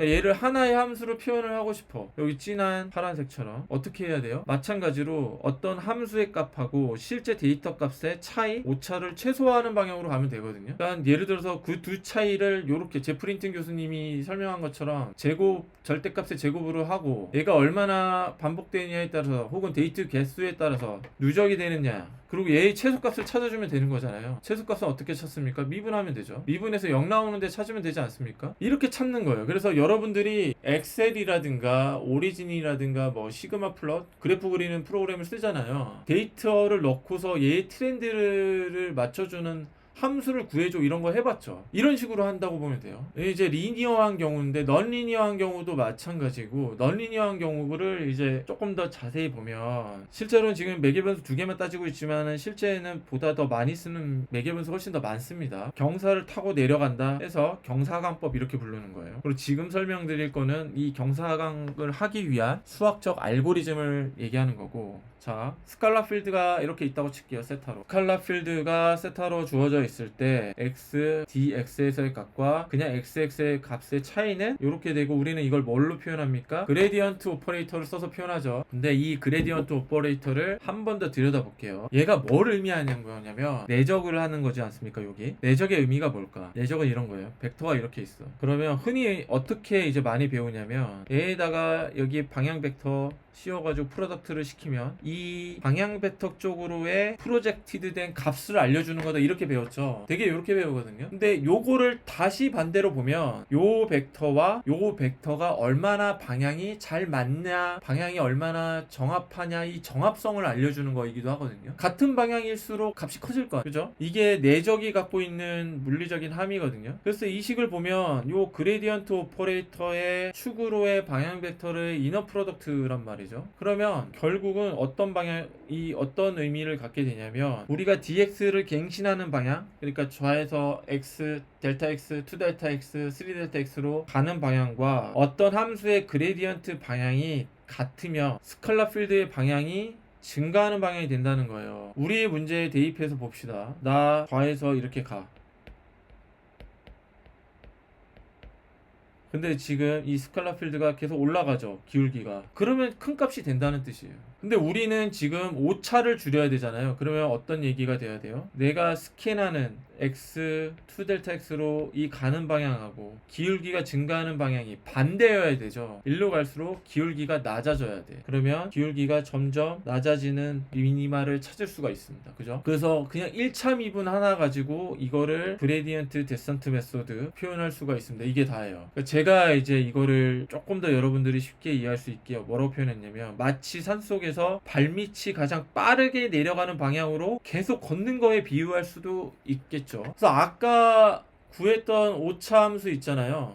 요거를 저 그레디언트 오퍼레이터를 넣고서 그레디언트 디센트 경사하강법에 그냥 대입을 하면은 되는 겁니다. 이거가 다예요, 그냥. 그러니까 제프린튼 교수님 그 네이처 논문도 상당히 짧은데 이게 답니다. 그래서 얘를 오차를 캐피탈 L로 표현을 하고 얘 1차 함수로 미분 친 거를 빼주면 된다는 거예요. 1차 미분 쳤으니까 얘를 그레디언트로 표현하는 거고, 플러스 대신에 마이너스 붙는 거는 그레디언트와 델타 x 갱신하는 방향이 반대 방향이어야 되고, 거기 앞에 상수 하나만 곱해주면 되는데 이 상수를 보통 알파로 쓰고 러닝 레이시라고 부릅니다. 그러니까 조금 더 뭐 학습에 있어서 수월성이 높은 친구들은 조금 더 빨리 공부하겠죠. 다시 얘기하면 경사를 더 빨리 내려간다. 그래서 W2를 갱신을 먼저 합니다. 여기서 중요한 거는 왜 출력 레이어 바로 앞에 있는 레이어를 먼저 다룰까예요. W2를 먼저 갱신을 한 다음에 W1을 갱신하거든요. 왜냐? 아웃풋이 이렇게 있으면 여기에서 인풋으로 최종 출력된 값하고 우리가 원하는 값의 로스가 있으면 요거를 역전파해가지고 히든 레이어를 먼저 트레이닝을 시킨다. 이건 뭐다? W2를 갱신, 새로 업데이트를 해준다. 그러고 나서 다시 퍼셉트론 기본층에 먼저, 첫 번째 층에 먼저 이렇게 정보를 전달해 주는 거예요. 그러니까 에러가 백으로 프로파게이션 된다는 뜻이고, 그래서 W2를 먼저 갱신을 한 다음에 그 다음에 W1을 갱신을 하는 겁니다. 그레디언트는 이제 미분에서 체인룰이라는 게 있어요. 중간에 매개 변수를 이렇게 넣어주는 겁니다. 얘는 어차피 사라지는 거라서 똑같죠. 다만 요게 추가가 돼서 어떤 물리적인 함의를 추가로 볼 수가 있냐면 y에 따라서 l이 바뀌는 거니까 로스가 되고요. 그 다음에 f는 뭡니까? 히든 레이어 층에서의 어떤 함수겠죠. 언노운이지만 언노운에 대한 미분 폼이 되고 요거는 출력값 요런 폼으로 바뀔 수 있어요. 그래서 오차를 델타로 이렇게 다시 표현을 할 수가 있고, 출력층 바로 앞에 있는 히든 레이어의 매개 변수를 갱신을 한 다음에 에러가 역전파를 해서 그 다음으로 변수를 갱신을 할 때 그레디언트도 체인 룰을 써서 익스텐션을 시키고 전개를 했더니 재밌는 게 이 델타 1이 여기도 그대로 들어간다는 거예요. 그게 뭐예요? 에러에 대한 정보가 처음에 히든 레이어를 트레이닝 할 때 써여지고 그 다음에 어디도 쓰여지는 겁니까? 히든 레이어 바로 왼쪽에 있는 인풋에서 첫 번째 퍼셉트론에 들어갈 때 그 변수 거기에서의 레이어의 매개 변수 W2를 갱신할 때도 그대로 쓰이는 거죠. 이게 뭐예요? 에러가 백으로 전파가 되고 있는 거예요. 이게 답니다. 이게 뭐예요? 학습하는 과정이에요. 그래서 다시 정리를 해주면 이제 출력층의 오차는 델타 1으로 묶었는데 그 신호합은 이제 S2 결국은 이렇게 되겠죠. 이게 역으로 계속 전파가 되더라 라는 거고, 여기 F는 뭐예요? 히든 레이어 왼쪽에 있는 레이어의 뉴럴층이 어떻게 워킹하는지에 대한 펑션이죠. 첫 번째 퍼셉트론은 뭘로 펑션이 표현이 됐어요? 헤비사이드 펑션이 스텝 펑션으로 표현이 됐죠. 여기서 중요한 함의를 알 수가 있습니다. 퍼셉트론의 펑션은 스텝 펑션이에요. 근데 스텝 펑션을 미분치면 뭐가 돼요? 빵이 되죠. 이게 뭐예요? 매개 변수가 갱신이 안 됩니다. 반대로 얘기하면 히든 레이어가 하나도 없다면, 그러니까 첫 번째 인풋에서 들어가는 퍼셉트론 레이어만 있으면 학습이 전혀 안 된다는 거예요. 반드시 히든 레이어가, 그러니까 스텝 펑션으로 작용하지 않는 히든 레이어가 있어야만 학습을 한다는 겁니다. 이거는 실제 우리의 브레인이 어떻게 워킹하는지를 그대로 모사해주는 굉장히 아름다운 함수가 되는 거예요. 결론적으로 자, 오차 그 다음에 퍼셉트론 레이어와 히든 레이어가 어떻게 워킹하는지 요 함수, 이거를 액티베이션 펑션이라고 얘기해요. 첫 번째 퍼셉트론은 이제 스텝 펑션을 갖고 있는 거고, 히든 레이어는 임의에 따른 함수가 필요한 거고, 그리고 인풋, 아웃풋이 있어야 된다. 세 개의 입력층을 표현할 수 있다. 그래서 이 함수가 얘기하는 거는 세 가지 중에 하나라도 없으면 안 된다. 학습이 안 된다. 특히 액티베이션 펑션은 그냥 스텝 펑션 그 퍼셉트론 레이어 하나만 가지고는 절대 안 된다. 히든 레이어가 반드시 필요하고 히든 레이어가 있어야만 학습을 할 수 있다. 이게 핵심입니다. 왜? 정보가 오차라는 정보가 백 프로파게이션이 돼야 되기 때문에. 그래서 항상 머신러닝 같은 뉴럴 네트워크에 대한 기술을 보면 항상 히든 레이어와 아웃풋 사이의 층을 먼저 갱신을 하고 그 왼쪽으로 갱신하는 형태로 기술을 합니다. 대단히 중요해요. 왜 이제 여러분들은 에러 백 프로파게이션 알고리즘이 중요하며 어떤 물리적인 함의를 갖고 있는지도 아시게 된 겁니다. 자, 두 가지 중요한 결론을 여러분 배운 거예요. 브레인이 어떻게 워킹하는지 알기 위해서. 하나가 보편적 어림 정리, 두 번째가 오차 역전파 알고리즘입니다. 각각에 대해서 자세한 내용은 이 논문이 있는데 이 논문을 그냥 생으로 읽으면 잘 안 읽혀요. 근데 지금 요 내용을 알고서 지금은 이제 읽어보시면 잘 읽힐 겁니다. 활성화 함수에 대한 고찰이 필요해요. 그래서 우리 이재원 박사가 24년도 12월에 발표했던 그룹 미팅 자료를 제가 그대로 캡처해서 갖고 왔는데, 오른쪽 끝에 보면은 rectified linear unit, 그 다음에 sigmoid linear unit 이런 거를 붙여놨더라고. 그래서 참으로 나는 그때 당시 기특하다고 생각을 했습니다. 공부를 많이 했구나. 두 가지를 얘기를 해줄게요. 그러면 그냥 여러분들이 공부할 때 쓰이는 수학이 그냥 쓰이는 게 아니라 실제 현상에 대한 어떤 물리적 함의를 그대로 반영한다는 걸 알 수 있다는 겁니다. 활성함수에 대한 고침이 필요해요. 앞서 얘기한 것처럼 퍼셉트론 레이어 단일층에서 퍼셉트론이 이제 스텝 펑션으로 워킹한다고 그랬는데 얘 미분 치면 0이 나오기 때문에 학습이 안 됩니다. 그러니까 다시 에러 백 프로파게이션 메커니즘으로 돌아가면 중요한 건 뭐냐면, 자, 매개 변수를 갱신할 때 활성화 함수의 미분 텀이 계속 곱해지는 거예요. 처음에 입력을 어떤 임의의 값을 넣었어. 아웃풋이 나와. 에러가 큰 상태로 나왔어. 이걸 가지고 레저보어에 넣어서 트레이닝을 시킬 때 미분이 곱해지고, 다시 앞에 아웃풋에 갔다가 다시 돌아와서 트레이닝 시킬 때 미분이 또 곱해지고 또 곱해지고 또 곱해지고 이게 계속 반복이 되는 거거든요. 계속 미분 텀이. 그러면 학습이 안 되는 거죠. 이 상태라면 퍼셉트론 측만 있으면. 그래서 사람들이 고안을 한 게 시그모이드 함수라는 거예요. 시그모이드 함수는 뭐냐면 이렇게 생긴 겁니다. 익스포넨셜에 들어가고 이 제 수업을 들은 친구들은 알겠지만 제가 이공학 전체에서 제일 중요한 게 지수함수라는 얘기를 되게 많이 해요. 이게 파동을 표현하는 거기 때문에라고도 얘기를 하는데 그거 외에 다른 뭐 여러 가지 연력학적으로도 그렇고 지금 우리가 배우는 뉴럴 네트워킹에서도 그렇고 굉장히 중요한 함의를 갖고 있습니다. 히든 레이어가 자 이렇게 시그모이드 펑션으로 기술을 할 수 있다. 이렇게 시그모이드 펑션으로 워킹하는 걸로 보면 될 것 같아 라고 사람들이 제시를 했고 이거 제시한 사람도 제프리 힌튼입니다. 봅시다. 이게 미분을 치면 뭐가 나오냐면 미분을 하면 뭐 중간에 이 과정 거쳐서 요것만 알면 돼요. 요거 미분을 하면은 자기 자신이 나오고요. 지수함수의 특징이죠. 그래서 파동을 표현할 수 있는 거고 자기 자신 곱하기에 자기 자신 뺀 거예요. 시그모이드 함수를 미분을 치면 그러면 이건 뭐예요? 내가 이미 알고 있는 지식이 있어. 그리고 내가 모르는 지식이란 뜻입니다. 참으로 놀랍고 아름다운 펑션입니다. 내가 아는 거에 내가 모르는 거 곱하는 게 커플링이 된 게 나오는 거. 그게 내 자신이지. 이거 왜 미분해서 이렇게 나오는지는 챗GPT한테 물어보면은 나와요. 한번 해보시고 그러면은 이게 실제 우리 뇌의 기능을 그냥 그대로 모사한 거가 나오게 되고 매개변수 갱신은 이렇게 되겠죠. 그리고 이게 시그모이드 함수는 요 바이어스 이렇게 매개변수 갱신되는 거를 이렇게 볼 수 있는 이유 중에 하나가 여기 1이 나오는데 이걸 어떻게도 볼 수 있냐면 인풋 중에 하나가 1인 퍼셉트론으로 그대로 볼 수 있는 거예요. 그러니까 이게 참 놀라운 펑션이라는 겁니다. 시그모이드 펑션. 나와 내가 모르는 게 커플이 된 우리 뇌의 온전한 상태를 기술하면서 동시에 이 퍼셉트론 모델하고도 완전히 정합성이 있는 그냥 그걸 그대로 기술할 수 있는 놀라운 펑션이 되는 거예요. 그래서 이게 매틀랩 코드를 간단하게 짜가지고 보면 이포크 넘버가 있는데 이포크 넘버는 뭐냐면 학습을 반복하는 횟수예요. 그래서 방금 제프리 힌튼 교수님이 제시한 에러 백 프로파게이션 알고리즘을 가지고 그냥 간단하게 파이썬 코드를 짜서 엔드 로직 게이트를 본 거거든요. 0000 넣고 뭐 0111 뭐 11 00 01 10 11 이렇게 넣고 엔드를 얼마나 잘 찾아가냐 에러가 어떻게 되냐를 보면은 이포크 넘버가 올라갈수록 에러가 줄어드는 걸 볼 수 있죠. 이재원 박사가 이제 또 언급을 했던 게 렉티파이드 리니어 유닛인데 이거는 렉티파이는 정류, 렉티피케이션 정류라는 뜻이거든요. 정류를 리니어하게 한다는 뜻이에요. 처음에 이제 시그모이드 함수가 나오고서 이게 사람들이 상당히 놀라고 재밌어 했는데 이게 결국은 사실 뉴럴 네트워크 발전 속도를 저해하는 요인이 되기도 했습니다. 역설적으로. 왜 그러냐면 시그모이드 펑션을 미분을 하면 제가 여기 써놓은 것처럼 0과 1 사이에 작은 실수값이 나오거든요. 학습의 숫자를 반복하면서 매개변수를 갱신할 때 값이 너무 급격하게 떨어져요. 학습과 이 트레이닝을 할 수 있는 횟수가 되게 제한이 된다는 뜻입니다. 그래서 몇 번 이 이포크 넘버가 넘어가면 예를 들어서 지금 보는 것처럼 너무 숫자가 빨리 떨어지니까 오차 기울기가 너무 작아지게 되고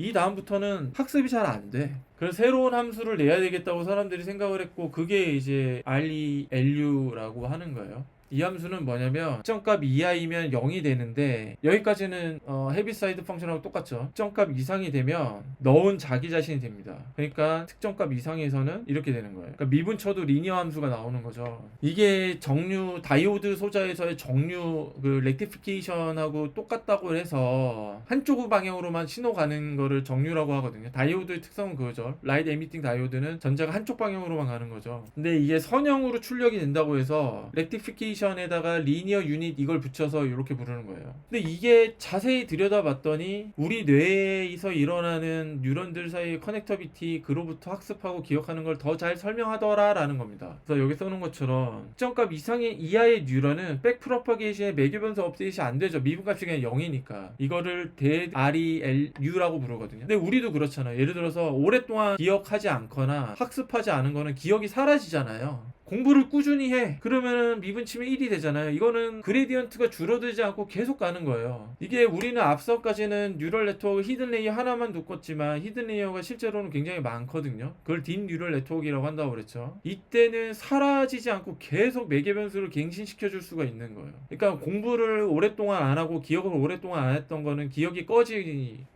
즉 일부 뉴런은 완전히 꺼지는데 나머지는 계속 강하게 살아남는, 우리가 뭐 매일 공부하고 학습하는 거는 계속 살아남잖아요. 이거를 정확하게 표현할 수 있다는 겁니다.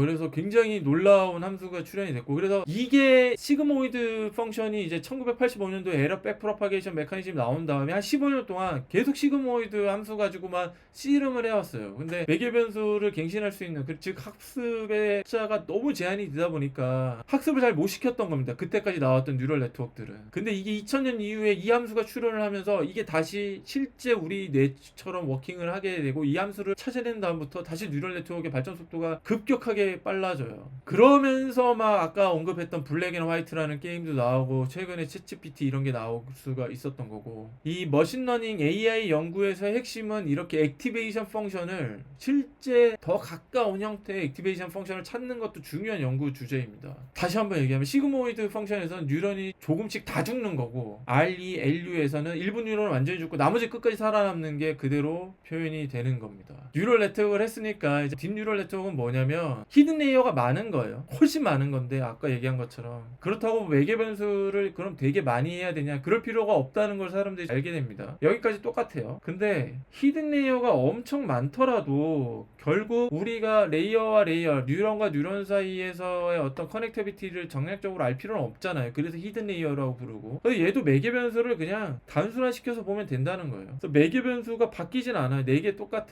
퍼셉트론 한 층에 있는 거를 싱글 뉴럴 네트워크라고 부르고요. 여기에 히든 레이어 하나 더한 거를 멀티 레이어라고 부르거든요. 멀티 레이어 뉴럴 네트워크. 그리고 히든 레이어를 많이 넣은 거를 딥 뉴럴 네트워크라고 부르는 건데, 매개 변수 요렇게 갱신했었는데 4개를 갱신한다고 보면 돼요. 그냥 똑같아요.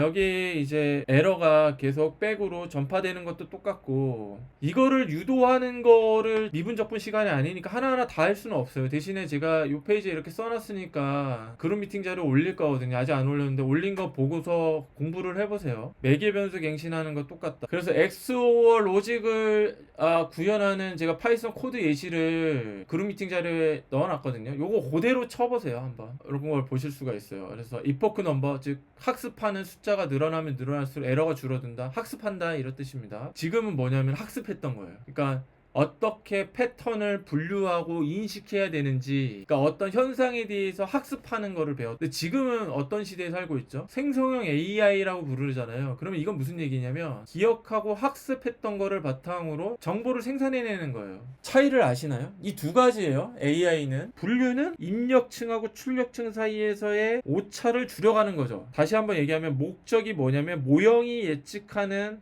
true의 값과 내가 인풋하는 값 사이에 오차를 줄여서 가깝게 만드는 게, 이게 학습하는 겁니다. 어떻게? 웨이트랑 역치라는 바이어스라는 매개 변수를 갱신하면서. 생성은 뭐냐면 주어진 이미지가 있어요. 예를 들어서 많이 얘기하는 게 그거잖아요. 개랑 고양이를 구별하는 거, 이미지를. 그러면 개라는 이미지가 있을 때 어떤 픽셀에 어떤 인텐시티와 어떤 색깔이 찍히냐는 데이터의 분포가 있을 거고, 그 분포를 프로버빌리티에 P를 써서 P라고 표현할게요. 요거와 내가 생성하는 거랑 가깝게 만드는 겁니다. 개는 개스럽게, 고양이는 고양이스러운 이미지를 생성해내는 거예요. 이때 많이 쓰는 게 이제 미니스트 데이터 세트라고 하는 건데, 손글씨. 그래서 학습과 검증과 테스트를 할 수 있는 데이터 세트가 있고, 이거는 인터넷에서 다운받을 수가 있고 제가 드릴 수도 있어요. 지금 28바이, 이 왼쪽에 있는 게 28바이 28 픽셀로 되어 있는 거고, 숫자 0은 까만색 그냥 블랙 픽셀인 거고, 숫자가 높을수록 인텐시티가 올라간다는 거예요. 자, 마음의 문을 열고, 이게 행렬이고, 행렬이니까 XI, XJ로 표현할 수 있는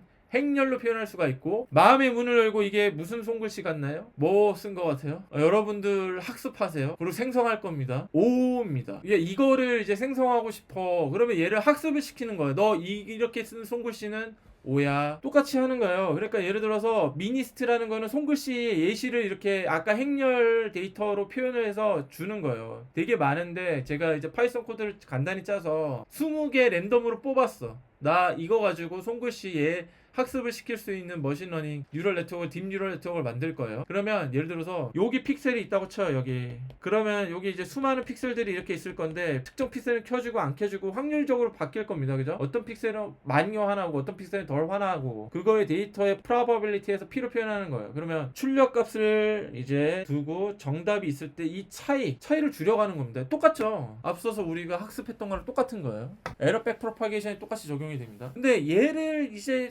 확률적으로 봐야 되기 때문에 이런 데이터의 어떤 양을 우리가 정해야 돼. 예전에는 출력값 정답이 있어. 5라는 정답이 있어. 예를 들어 1 더하기 1은 2인데 내가 처음에 입력값을 잘못 넣었더니 그냥 5가 나왔어. 그러면 3이라고 딱 정해진 숫자로 오차가 나오잖아요. 근데 얘는 확률로 봐야 되는 거예요. 그럼 확률을 따지면 정보 양이 엄청나게 늘어나고, 그러면은 이 수많은 정보량 안에서의 정답과 오차의 차이, 이걸 줄여가야 됩니다. 이때는 그래서 사람들이 다른 용어를 써요. 오차를 코스트 펑션이라고 얘기합니다. 그리고 엄청난 양의 정보를 따져야 되기 때문에 정보를 다루는 새로운 개념이 필요합니다. 이런 거 들어보셨나요? 셰넌의 정보 엔트로피 이런 거 들어보셨나요? 혹시? 잘못 썼습니다. 발음은 조금 조심해야 됩니다. 셰넌. 자, 아무도 안 들어봤나요? 이거 되게 중요한 정보입니다. 이거 연력학의 엔트로피랑 개념이 상당히 일치하는데요. 1948년도에 이제 클로드 셰넌이 이제 제시를 했어요. 정보의 양을 정량화할 수 있는 개념을 쓰자. 그래서 당시에 이제 요 저널이 나갔는데, 지금은 이 저널이 크지 않은 저널이죠. 별로 안 유명하죠. 근데 당시에는 네이처 사이언스급이라고 생각하면 돼요. 벨은, 여기서 벨은 그 여러분들이 아는 벨입니다. 전화기 발명하셨던. 전화기 발명이 언제 이루어졌죠? 1876년인가요? 전화기를 발명을 한 다음에 엄청난 돈을 벌죠. 그래서 벨랩을 세우고요. 사실 2000년 초반까지만 해도 전 세계 PhD들이 가장 선망하는 포닥 그 연구소였어요. 지금은 뭐 여러 가지 부침 때문에 망했지만 그런 벨 연구소에서 발표하는 저널이었고, 그러다 보니까 명성이 상당했습니다. 네이처 사이언스급이라고 보면 돼요. 셰넌이 정보의 엔트로피를 이렇게 정의하자라고 제시를 해요. 프로버빌리티는 확률 분포예요. 그러니까 어떤 사건이 X가 있을 때 이 X라는 사건이 일어날 확률 분포를 P라고 둡시다. PX. 이거의 엔트로피는 이렇게 정의해요. 엔트로피 여기 H라고 하고. 이거 보면은 이제 연력학을 좋아하는 친구들은 엔트로피를 정의하는 식하고 사실상 똑같다는 걸 알게 됩니다. 그죠? 이게 책에 따라서는 여기에 E 혹은 오일러스를 써서 내추럴 로그로 표현하는 경우도 있어요. 왜냐면 E를 쓰는 이유가 뭐냐면 이진법을 다루기 때문에 0101. 오일러스는 왜 쓰냐? 2점 어쩌고 저쩌고니까 사실 오일러스를 써서 내추럴 로그로 우리가 익숙한 폼으로 바꿔도 상관없어요. 이게 엔트로피를 이제 거시적인 연력학에서는 이렇게 정의하는데 미시적인 연력학에서 이렇게 정의한다고 그랬고, 이 엔트로피 정의를 유도하는 과정에서 볼츠만 컨스턴트를 볼츠만이 유도해냈죠. 이때 이거 사실 지난번 그룹 미팅 때 제가 이거에 대해서 상세히 설명을 드렸어요. 왜 이렇게 나올 수밖에 없냐. 오메가가 마이크로 스테이트 가능한 거고, 그러니까 얘는 뉴메리컬 밸류고, 결국 엔트로피는 볼츠만 컨스턴트다. 줄 퍼 켈빈, 온도당 디스오더드 될 수 있는, 자유롭게 열 에너지를 받아서 흩어질 수 있는 정도 똑같죠. 근데 이게 앞에 다른 점은 여기 마이너스가 붙는다. 그죠? 왜 그러냐면 셰넌은 정보량을 이렇게 정의를 했어요. 예를 들어서 내일 뭐 오전 몇 시가 되면 해가 반드시 뜰 거잖아요. 그럼 뭐예요? 해가 뜨는 사건은 그 X는 프로버빌리티가 어떻게 돼요? 100%죠. 그러면 이 경우에는 정보량이 많은 걸까요? 적은 걸까요? 정보량이 없어요. 새로 알게 되는 게 없잖아. 놀랍지 않잖아. 그러니까 확률이 높아질수록 그 사건에 대한 정보량은 적어지는 겁니까? 적어지는 거예요. 그래서 반대이기 때문에 앞에 마이너스가 붙는 거예요. 그러니까 책들에서는 어떤 표현을 주로 쓰냐면 불확실한 정도, 놀라움의 정도, 이렇게 표현을 해요. 어떤 사건이 일어날 가능성에 대해서 내가 사건이 일어났을 때 안 놀라냐, 놀라는 정도, 이렇게 표현을 합니다. 이거를 유도하는 과정은 제가 자세히는 얘기는 안 하겠습니다. 이게 자기정보 함수로부터 시작을 해서 기대값의 정의를 써서 유도를 하면 돼요. 이거는 제가 글로 자세히 기술을 해놨으니까 한번 읽어보세요. 이거는 확률 통계에서 여러분들 배웠던 겁니다. 근데 자기정보 함수를 딱 이렇게 정의하면은 제가 얘기했던 물리적인 함의가 그대로 들어가죠.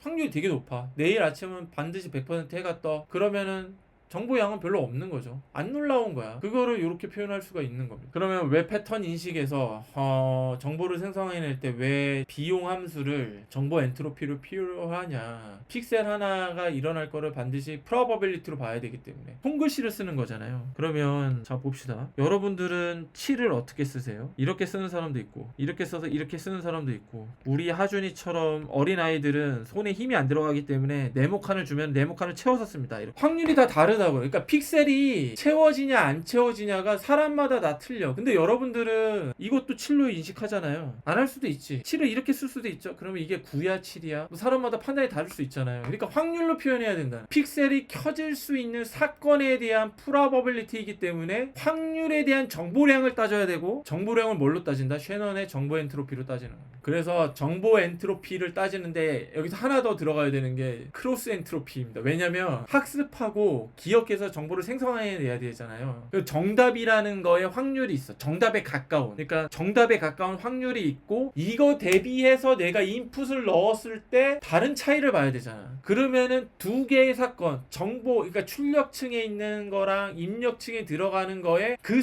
두 개의 사건이 일어날 확률이 얼마가 차이가 나냐를 봐야 되기 때문에 크로스 엔트로피를 봐야 되고, 그래서 크로스 엔트로피는 이렇게 정의를 합니다. 결국은 식을 따져봤더니 요 텀이 중요한데요. 두 개의 차이가 가까우면, 그러니까 두 개의 차이가 가까우면은 이 내추럴 로그 값이 작아지겠죠. 얘가 최소가 되는 거를 찾아가는, 그래서 요거를 제안한 사람들의 이름을 따서 쿨백, 레이블러, 다이버전스라고 불러요. 그러니까 우리는 학습은 뭐예요? 이 오차를 줄여가서 매개 변수를 갱신을 해서 이미지를 생성해내는 거다, 이렇게 보시면 됩니다. 분류 모형과 생성 모형을 보면 똑같다. 에러를 백 프로파게이션 시켜서 하는 거 똑같다. 다만 디센트, 그레디언트, 디센트 경사관법을 쓸 건데 그때 그레디언트는 수학적으로 조금 달리 유도가 되거든요.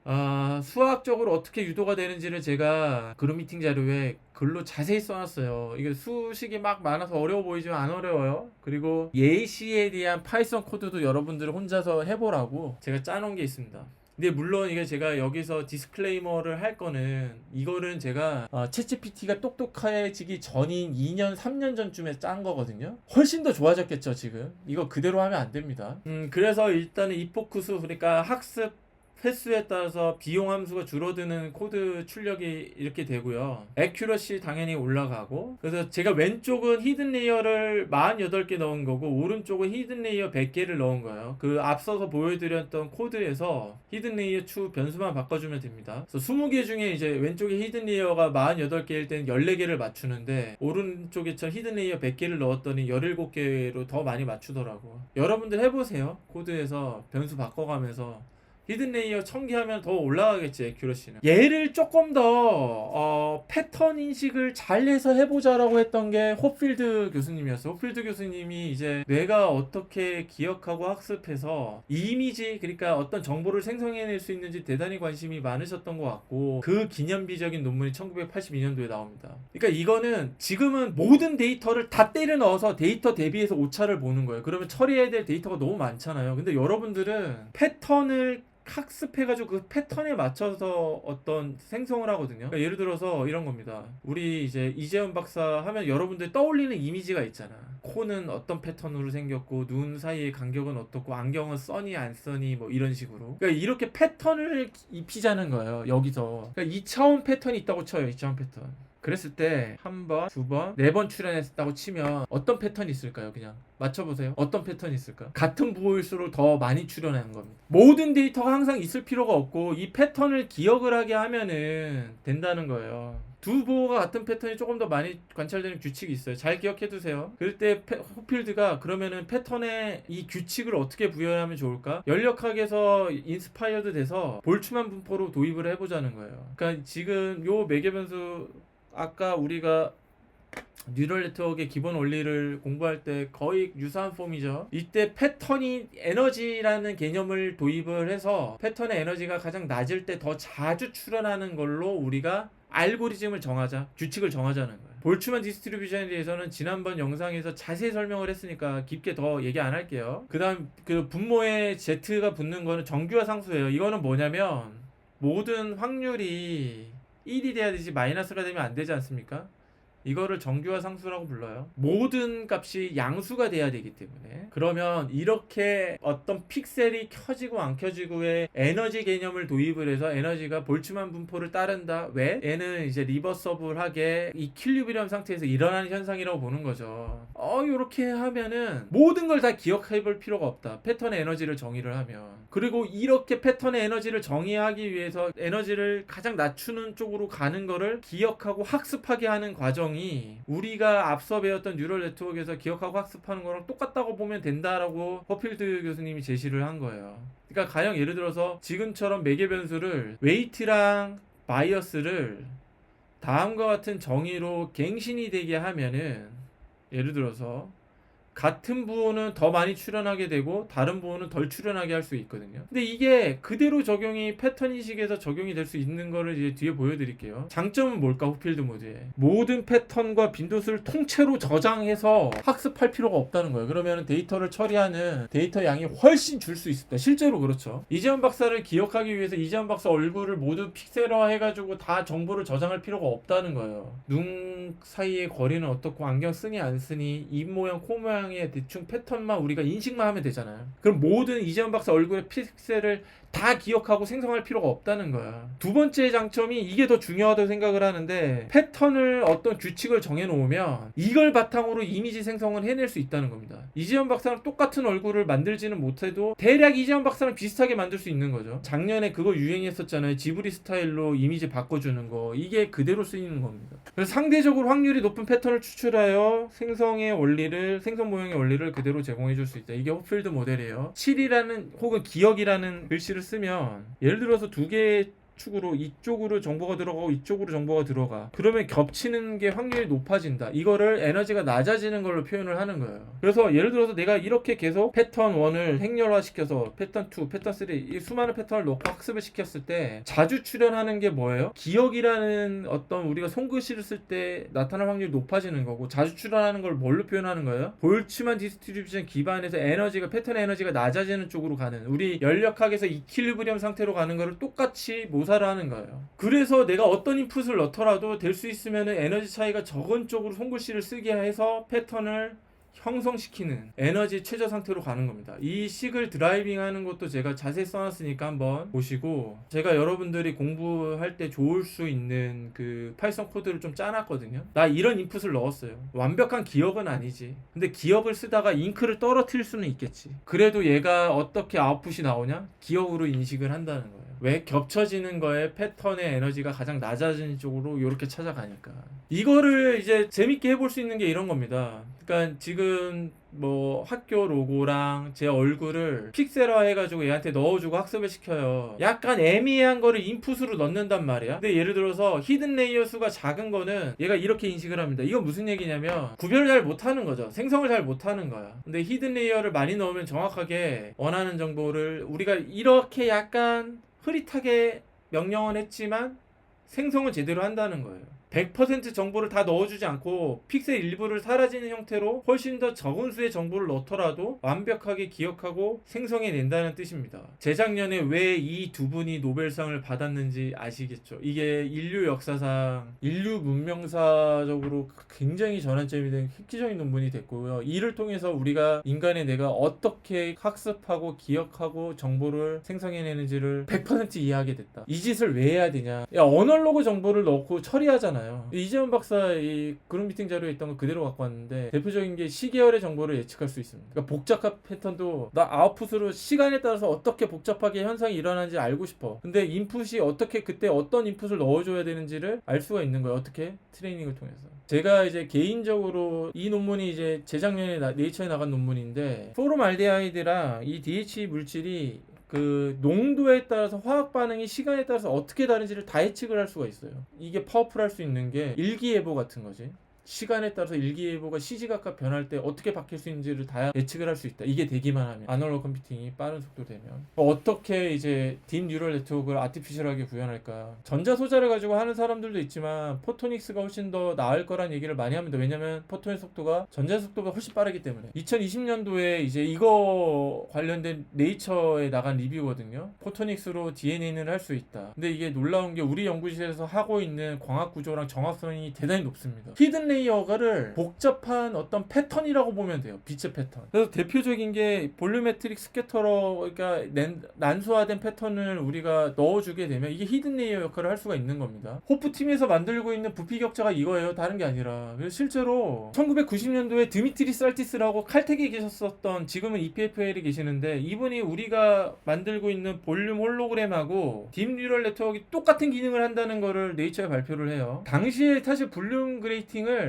포토 리프렉티브 그레이팅이라는 되게 불안정한 물질에서 기록을 했기 때문에 아주 단순한 형태의 시냅스 연결성만 입증을 했지만, 지금 우리 호프팀에서 기록하고 있는 복잡한 패턴은 딥 뉴럴 네트워크를 그대로 모사할 수 있다고 보면 됩니다. 그래서 실제로 2018년도에 그레이팅을 여러 층을 쌓아가지고 딥뉴럴 네트워크를 구현할 수 있는 거를 사이언스에 2018년도에 발표를 해요. 근데 그레이팅 여러 개를 실제로 기록하는 게 힘들었기 때문에 당시에는 완전히 수센티미터 스케일의 격자를 3D 프린팅을 해서 그냥 슬롯에 끼워서 발표를 했거든요. 근데 이건 디바이스가 안 되지. 그러니까 우리 호프팀에서 하는 게 대단히 중요하다. 예전에는 그냥 딥뉴럴 네트워크 모델만 나왔는데 작년에 굉장히 시그니처 논문이 나왔어요. 저런 격자를 이용해서 생성형까지 가능하다. 그러니까 분류 모델만 가능했었고 18년도에 사이언스는, 작년 네이처에는 생성 모델도 가능하다는 논문이 나왔으니까 한번 보시고요. 그러면 그냥 광학으로 DNA를 구현만 할 수 있냐? 아니죠. DNA 코드를 짜가지고 목표로 하는 펑션을 디자인을 광학 구조를 할 수 있게 도움을 주기도 하죠. 이 논문은 마린 솔랴시치 랩에서 우리 그룹에서 너무 잘 아는 사람이죠. MIT 피직스에 코어 쉘 나노 파티클 디자인을 DNN으로 한 거예요. 그러니까 코어, 쉘 2개, 이게 3개 층으로 이루어져 있는 파티클 디자인을 할 때 지금 우리 랩은 어떻게 합니까? 다 바꿔가면서 나올 때까지 하죠. 에러 트라이얼. 완전 트라이얼은 에러잖아요. 근데 이렇게 할 필요가 없는 거죠. DNA 김장원 박사님이 매우 잘 아시는 DNA 스트랜드 디스플레이스먼트 있잖아요. 이걸로도 뉴럴 네트워크 구현이 가능해서 2011년도에 루르랑 에릭 윈프리가 발표를 했죠. DNA로도 된다는 얘기를 해주고 싶은 거예요. 논문을 보면은 이 호필드 모델을 정확하게 대입을 해서 호필드 모델이 얘기했던 메모라이징 기능이 DNA로 된다는 게 2011년도에 처음 나왔고요. 루르가 2018년도에 네이처에 또 냅니다. 위너 테이크 올 뉴럴 네트워크라고 돼 있죠. 이거는 뭐예요? 퍼셉트론의 기능까지 부여했다는 뜻이에요. 그래서 패턴 인식을 할 수 있다. 그래서 2018년도에 방금 설명했던 패턴을 기억해서 이미지를 생성해내는 걸 처음 해냅니다. 2018년도에 DNA 가지고 그 숫자 패턴을 기억하고 생성해내는 데 성공해요. 그런 다음에 작년에 뭐가 나왔냐면 강화학습, 그러니까 학습한 거를 바탕으로 이미지 생성을 할 수 있는 뉴럴 네트워크 시스템을 구현한 걸로 작년에 나옵니다. 그러니까 목표한 이미지를, 손글씨를 학습을 시키는 것까지 성공을 해요. 작년에 패턴, 그냥 우리가 손글씨를 학습을 시켜가지고 그거를 재생을 해내는데 성공하고요. DNA로. 그러니까 학습을 시킨 다음에 재생을 해냈다 이런 뜻입니다. 손글씨를 여러 가지 형태로 학습을 시킨 다음에 재생을 해내는데 성공을 했다. 힛 리차저블 컴퓨테이션으로 돼 있죠. 이건 무슨 얘기냐면 뉴럴 네트워크 이전 버전까지는 특정 오퍼레이션, 그러니까 특정 손글씨를 인식을 시킬 수 있는 뉴럴 네트워크로 어떤 시퀀스가 설정이 되면 그것만 할 수 있었어요. 다른 학습을 못했어. 근데 열을 가해가지고 리차저블 시킬 수 있는, 그러니까 내가 6이라는 거를 슈퍼바이징을 시켜서 6이라는 손글씨를 인식을 시키게 했던 시스템이라면 열을 가해가지고 7을 인식시킬 수 있는 뉴럴 네트워크 시스템을 구현을 했다는 뜻입니다. 그래서 우리 랩에서 하는 연구가 지금 다 이렇게 발전이 되고 있다. 뉴럴 네트워크에 대해서, DNA에 대해서 깊은 지식을 원리 수준에서, 근원적이고 항구적인 수준에서 알아야 된다.